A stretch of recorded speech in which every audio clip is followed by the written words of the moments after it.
नमो नमः। Online Sanskrit learning centre में आपका स्वागत है। आज हम 10वीं कक्षा के द्वितीय पाठ, जिसका नाम है बुद्धिर्बलवती सदा, इस पाठ के अभ्यास भाग को करने जा रहे हैं। चलिए हम सीधे अभ्यास में प्रवेश करते हैं। प्रथम अभ्यास है एक पदेन उत्तरम लिखत। एक शब्द में आपको उत्तर लिखना है। बुद्धिमती कुत्र व्याघ्रम ददर्श। बुद्धिमती ने कहां पर बाघ को देखा? तो हम उत्तर लिखेंगे गहन कानने। भामिनी कया विमुक्ता। वह सुंदर स्त्री किससे मुक्त हो गई? देखो, किसके कारण वह मुक्त हुई थी? अपनी बुद्धि से। तो हम लिखेंगे निज बुद्धिया। सर्वदा सर्वकार्येषु का बलवती। सदा सर्वदा सभी कामों में कौन बलवती होती है? हम उत्तर लिखेंगे बुद्धि।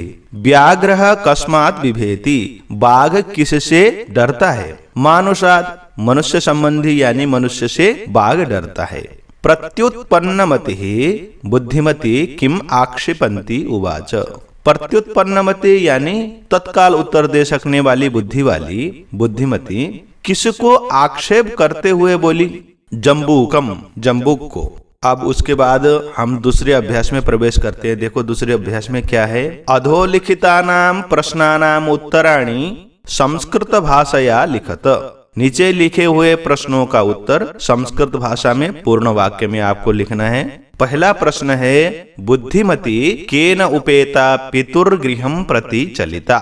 बुद्धिमती किसके साथ होकर अपने मायके की ओर चल पड़ी? पुत्र द्वयोपेता, ऐसा हमने पाठ में पढ़ा है ना। तो उसके आधार पर लिखेंगे बुद्धिमती पुत्र द्वयेन उपेता पितुर्गृहं प्रति चलिता। ऐसे वाक्य बनाकर हम उत्तर लिखेंगे। दूसरा प्रश्न है, व्याघ्रः किम विचार्य पलायितः।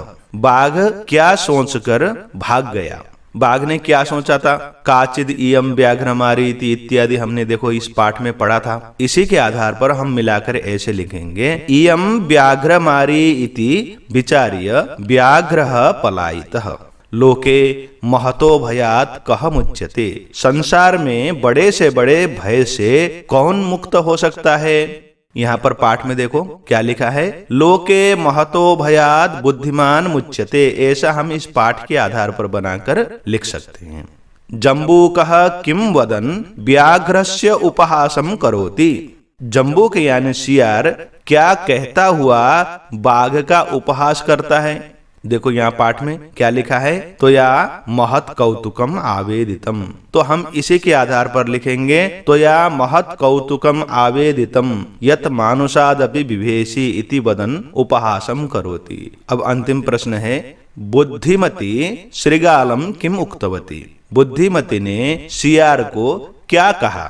देखो बुद्धिमती ने क्या कहा था श्लोक में, रे रे धूर्त त्वया दत्तम मह्यम व्याघ्रत्रयम पुरा इत्यादि। यानी इस श्लोक को पूरा भी आप लिख सकते हो, ऐसे के ऐसे उतार सकते हो, नहीं तो कोई बात नहीं, जो मैंने लिखा है यहाँ पर इसको आप उतार लो।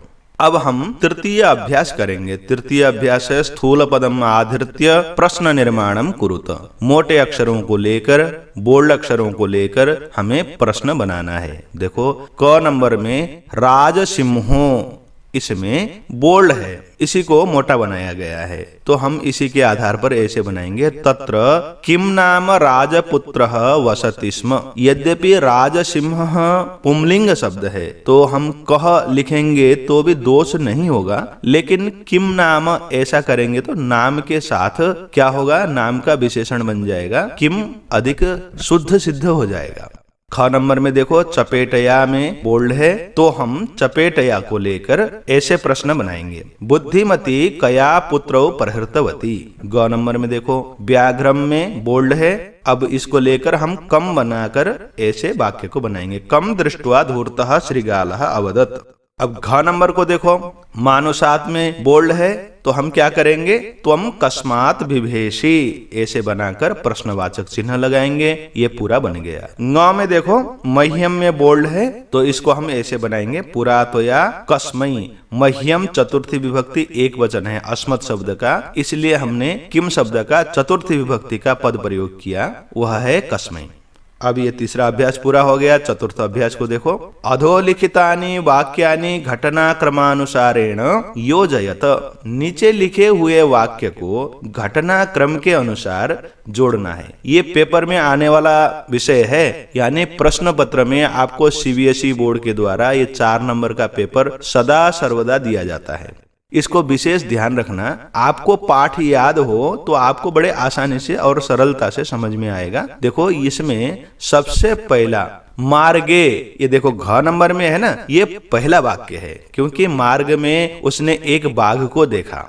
उसके बाद ये 9 नंबर वाला अंतिम वाला, व्याघ्रम दृष्ट्वा सा पुत्रौ ताड़यन्ती उवाच, उसने बाघ को देखा तो अपने बच्चों को मारा था सबसे पहले। ठीक है, तो हम इसको लिखेंगे। उसके बाद व्याघ्रः व्याघ्रमारी इयम इति मत्वा पलायित, बाघ ये बाघमारी है ऐसा सोचकर भाग गया था, तो हम इसी को लिखेंगे। उसके बाद सियार के द्वारा उत्साहित यानी भड़काया हुआ बाघ फिर से आया था ना, तो हम उसी को लिखेंगे। जम्बू का कृतोत्साह व्याघ्रः पुनः काननम आगच्छत। उसके बाद एक अंतिम बचा हुआ है, इसको भी हम ऐसे लिखेंगे।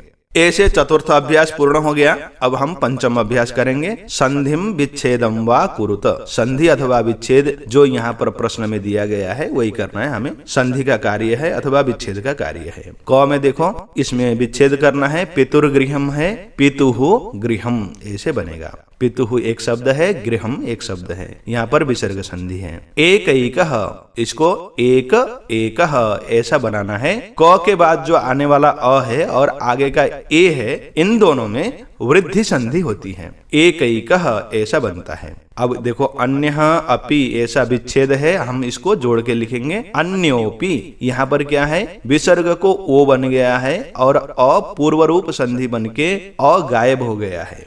यहाँ पर इति धन उक्त्वा है, तकारोत्तरवर्ती ई को य बनाएंगे, ये यण संधि का रूप है, इत्युक्त्वा बन जाएगा। यत्र आस्ते, देखो यत्र धन आस्ते, यहाँ पर सवर्ण दीर्घ संधि हो जाएगा। त्र में अ है और आगे आ है, इन दोनों में जोड़ेंगे तो सवर्ण दीर्घ संधि यत्र आस्ते बन जाएगा। अब छठा अभ्यास देखते हैं। देखो अधोलिखितानाम पदानाम अर्थम कोष्ठकात् चित्वा लिखत। नीचे लिखे हुए पदों के अर्थ आपको ब्रैकेट के अंदर दिए गए 2 शब्दों में से चुनकर लिखना है। ददर्श, ददर्श का मतलब देखा, यहाँ पर देखा अर्थ देने वाला दृष्टवान है, उसी को लिखेंगे। जगाद, जगाद का मतलब होता है बोला, इसका अर्थ देने वाला अकथयत है, उसको जोड़ दे। ययौ, ययौ का मतलब गया, तो इसका अर्थ देने वाला शब्द है गतवान। अत्तुम, अत्तुम का मतलब खाने के लिए, तो इसका खादितुम हो जाएगा। मुच्यते, मुक्तो भवति हो जाएगा। ईक्षते मतलब देखता है, तो पश्यति हो जाएगा। अब हम 7वां अभ्यास करेंगे। पाठात् चित्वा पर्याय पदम लिखत। पाठ से चुनकर आपको पर्याय पद यानी पर्यायवाची शब्द यहाँ पर लिखना है। वनम का हमने काननम भी पढ़ा था, इसको लिखते हैं। श्रीगालः, इस शब्द का वहां पर जम्बूकः मिलता है पाठ में। शीघ्रम सत्वरम मिलता है। पत्नी को भार्या भी कहा गया है पाठ में। गच्छसि को यासी भी कहा है। अब इसी 7वें का आ नंबर का अभ्यास है। पाठात् चित्वा विपरीतार्थकम पदम लिखत। पाठ से चुनकर आपको विपरीत अर्थ देने वाले शब्द विलोम पद को चुनकर लिखना है। चलिए लिखते हैं। प्रथमः, इसका विलोम हो जाएगा अंतिमः। उक्त्वा का अनुक्त्वा हो जाएगा। अधुना का पुरा हो जाएगा। अवेला, इसका वेला हो जाएगा।